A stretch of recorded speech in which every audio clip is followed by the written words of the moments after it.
You know, one thing I never understood in prison was dudes watching shows about prison in prison. Let's get into this video.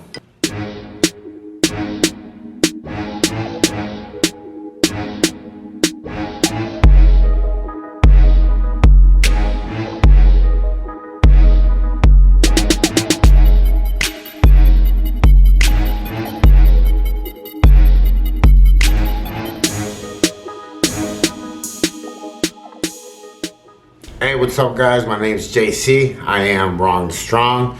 If you're new to my channel, make sure you subscribe, hit the bell so you don't miss nothing. If you're part of my crew, mi familia, mi raza, súbanse a la suburban. Let's get this video on the road. What's up guys? I hope that you're gonna have a great New Year's.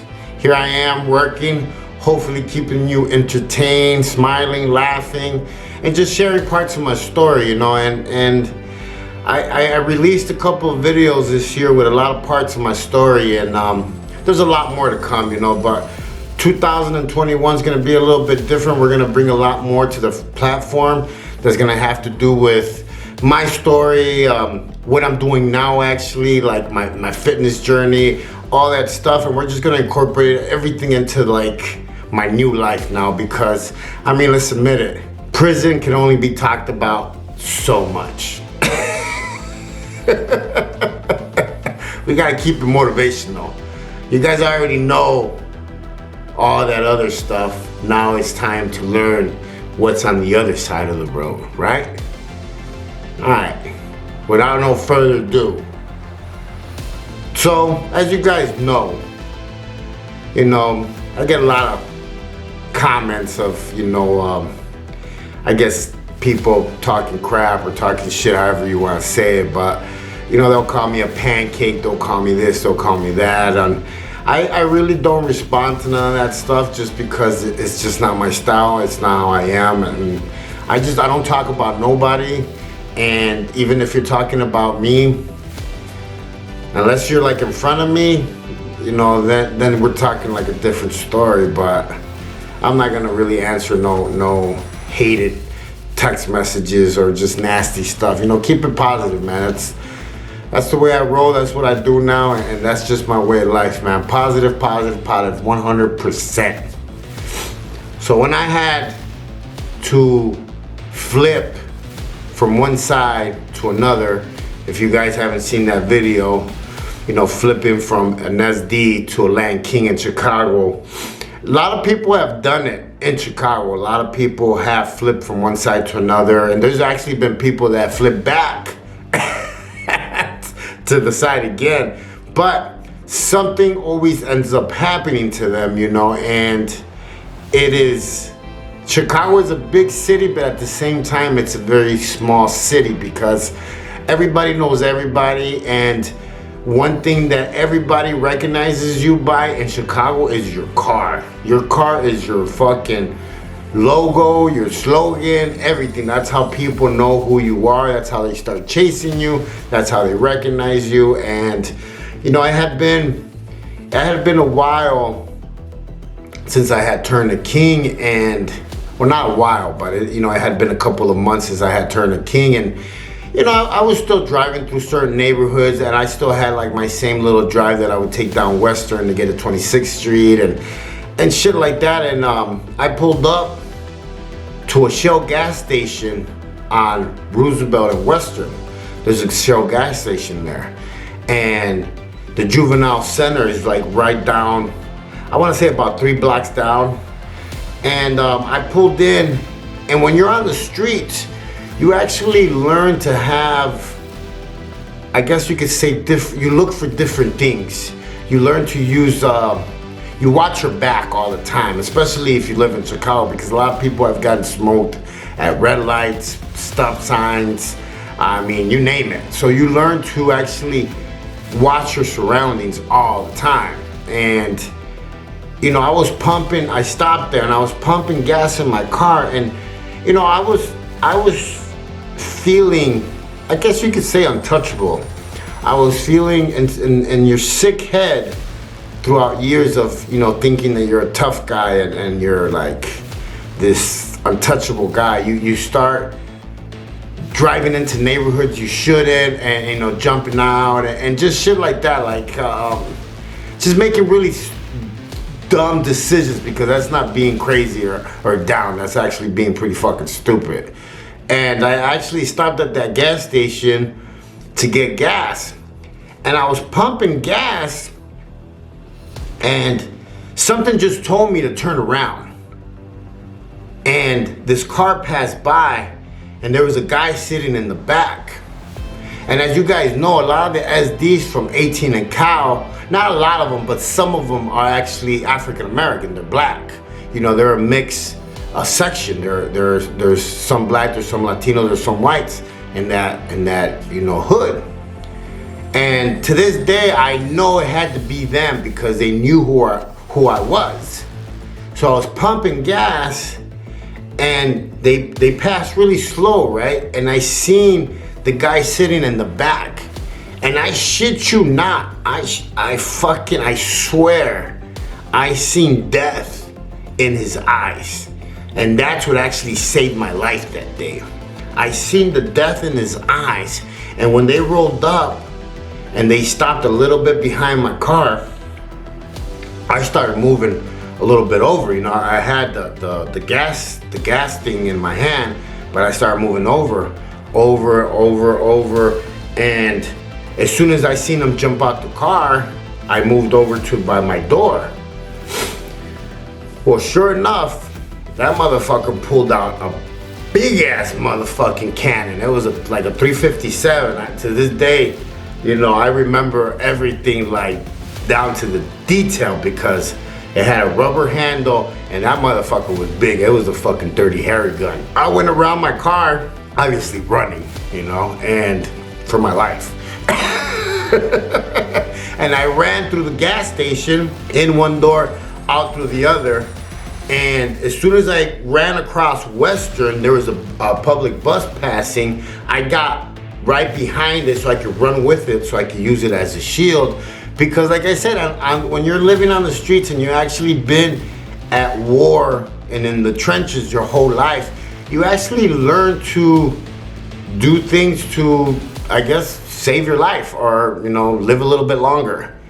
So I used the bus as a shield, and then he was still coming at me. He was like, that's how I know that he was there to murk me. He was there to murder me. He was there to kill me. Like, no questions asked. This motherfucker would have gave up if they were just gonna rob me and I ran through the gas station and ran across the street. No, he started chasing me all the way across the street. And so what I did when I got to across the street, I started running in between the cars, zigzag. I was like, fuck it, cause now I'm on a long stretch of road. He's behind me. He's gonna start shooting, you know what I mean? So I start going through the cars, but I had a pretty big piece on him of how fast I took off, you know? I got some fucking speed on my fucking legs. And especially when you're like running for your life. I'm zigzagging like alligator, like they tell you how to run from alligators. And I'm running through the cars, right? And I get to the juvenile detention center. It's like 2 blocks from there. I get there and there's two cops. They're sitting in the squad car, Chicago PD. And I run up to them and I'm like, yo, somebody's trying to kill me, sir. And they're like, who? And I looked over and I was like, you see that guy with the gun? And they're like, get in the car, get in the car. So I get in the car, right? And he's walking without no care in the world. Like, that's how I knew that motherfucker was like fucking crazy. He seen the cops too. He seen the cops. He was just walking like nothing. He turned the corner into like a little block, a little neighborhood that's right there by the train tracks, or like there's like a station right there. And the cops pull up, right? And I'm like, you know, chase him, go get him, let's have a shootout, you know, let's go get him. These motherfuckers turn the opposite way, and I'm like, wait, where you going? And they're like, well, we have to take you back to the scene. And I was like, no, you have to go fucking, shoot it out with dude. Nah, they seen how he was walking. They knew he meant business, and I think that they got scared. So they took me back to the gas station, and there was already another squad car there. I got out. Everything was there. My keys were in the car. Everything was there, and the gas attendant came out, and he's like, man, dude, he's like, you fucking did Jerry Lewis on his ass. And I was like, fuck that, man. I seen the look in his face told me everything that I needed to know. Everything. And the streets, if you snooze, you lose. If you're not watching, you're back. And I've said that before in one of my videos where I was out here in Arizona for a minute already, and I went back to Chicago and I lost my edge. I lost my 3 checkpoint, like mirror, side. Like you get used to always watching everything. And I pulled into a gas station on the north side. It was a known hood, and they ran up on me with a pistol. Like they could have smoked me right there. But I showed them my Arizona driver's license, and they're like, you're out of town, blah, blah, and they let me go. But if I wouldn't have had that hoodie covering up my crown on my neck, I would have been gone. And that's what, like, you learn to have an edge on these streets that just, I guess, survival, man. Survival of the fittest, survival of the nastiest, the meanest, whatever you want to call it, man. But it's not a way to live. It's not. Yesterday, I had a really bad day. It's been months since I had PTSD, like moment, incident, whatever you want to call it. When I have those days, I don't want to come out the room, and I get really anxious. My hands start to sweat. I get nervous. I keep thinking that the cops are gonna kick my door in, even though I'm not doing nothing wrong no more. That's still there. That feeling, that everything, and it's been getting better, because if you go back and look at some of my videos 2 years ago when I talked about this, I would break down and shit like that and cry, and I know this whole year I've been healing. This whole year I've been, getting better at everything, and that's because honestly, this coronavirus was actually like a blessing for me, because it kind of slowed everything down for me, and I was able to focus on myself and get better. Because when I was working, all I did was work, and I didn't have time to go to meetings, to go to counseling, to go all these things. I didn't have time, so this year has been a huge blessing to me, because I've been able to heal and get better, and now focus not only on telling you guys my story and what I've been through and everything, but telling you how to get to the other side too, opening that door and getting to the other side, because war stories can only go so far. Now it's time to bring in the other part, but you can never forget where you came from, because that's knowing where you got to. Hey, my name's JC. I am raw and strong. Don't judge nobody. Stay in your lane. Give somebody a hug. Live savage. And remember, guys, it's a new year. Hey, have a happy New Year's. I'll check you guys on the rebound.